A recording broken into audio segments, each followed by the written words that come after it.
Shut up. You shut up. আরে আপনি খালি দেখেন আমি আপনার ঘুম হারাম করে ও, দেব। তা আপনার কি মনে হয় আমি কি বসে বসে আঙুল চুষবো নাকি? হ্যাঁ, আমি কি বসে বসে আঙুল চুষবো? আরে হইছে হইছে, এরকম আপনার মতো অনেক দেখছি। এই অনেক দেখছি আমার মতো কি? হ্যাঁ, আমার মতো অনেক দেখছি মানে কি? আমার তো ইচ্ছা করতেছে যে আপনার জবানটা টাইনা ছিঁড়ে ফেলতে। এই তুমি কই যাও? এদিকে আসো। দেখতেছো না ভাবি আমার সাথে কত বেয়াদবের মতো কথাবার্তা বলতেছে?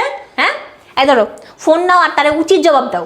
আরে ভাবি আর তোমার সাথে ঝগড়া হইতেছে, এখানে আমাকে কেন টানতেছো? যেইটা বলতেছি সেইটা করো, একদম উল্টাপাল্টা কোনো কথা বলবো না, একদম বাহাদুরি দেখাইবা না। ধরো। হ্যালো।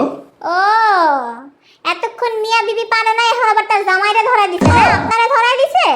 আরে না, তেমন কিছুই না। শোনেন, মোবাইলে না বিলাইও বাঘ হয়ে যায়। সাহস যদি থাকে তাহলে একা আমার সাথে এসে দেখা করেন। কেটে দিল। কেটে দিছে? দাও। বেয়াদব মহিলা একটা। একটা কথা বলি, হুম। ভাবি বলতেছে সাহস থাকলে একা আসতে। আমি যাই একা। তোমারে তো আমি